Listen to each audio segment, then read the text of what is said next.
ನಮಸ್ಕಾರ ಸ್ನೇಹಿತರೆ, ರನ್ನ ಟಿವಿಗೆ ನಿಮ್ಮೆಲ್ಲರಿಗೆ ಸ್ವಾಗತ. ಕಲರ್ಸ್ ಕನ್ನಡ ವಾಹಿನಿಯಲ್ಲಿ ಪ್ರಸಾರವಾಗುತ್ತಿರುವ ಜನಪ್ರಿಯ ಧಾರಾವಾಹಿಗಿರುವ ಭಾರ್ಗವಿ LLB ಧಾರಾವಾಹಿಯು ತನ್ನ ಕತೆಗೆ ಅಂತಿಮ ವಿದಾಯವನ್ನ ಹೇಳಲಿದೆ. ಇದರ ಬಗ್ಗೆ ಇಂದಿನ ವಿಡಿಯೋದಲ್ಲಿ ತೆಗೆದುಕೊಂಡು ಬರೋಣ. ನೀವು ಸಹಿತ ಈ ಧಾರಾವಾಹಿಯನ್ನು ಇಷ್ಟಪಡೋದಾದರೆ ಈ ವಿಡಿಯೋಕ್ಕೆ ತಪ್ಪದೆ ಬಂದು ಲೈಕ್ ಮಾಡಿ.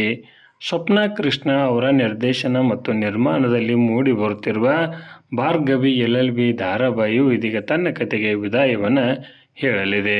ಮಾರ್ಚ್ 3, 2025ರಲ್ಲಿ ಆರಂಭಗೊಂಡಿದ್ದ ಭಾರ್ಗವಿ LLB ಧಾರಾವಾಹಿಯು ಮೂಲತಃ ತೆಲುಗಿನ ಗೀತಾ LLB ಧಾರಾವಾಹಿಯ ರಿಮೇಕ್ ಆಗಿತ್ತು. ಆರಂಭದಲ್ಲಿ ಒಳ್ಳೆಯ TRPಯನ್ನು ಪಡೆದುಕೊಳ್ಳುತ್ತಿದ್ದ ಈ ಧಾರಾವಾಹಿಯು ಪ್ರಸಾರದ ವೇಳೆಯಲ್ಲಿ ಬದಲಾದ ಕಾರಣಕ್ಕಾಗಿ ನಿರೀಕ್ಷಿತ TRP ಇದಕ್ಕೆ ಬರಲಿಲ್ಲ. ಇನ್ನು ಬಿಗ್ ಬಾಸ್ಗೋಸ್ಕರ ಕಲರ್ಸ್ ಕನ್ನಡ ವಾಹಿನಿಯು ಈ ಧಾರಾವಾಹಿಯನ್ನು ಅಂತ್ಯಗೊಳಿಸುತ್ತಲಿದೆ.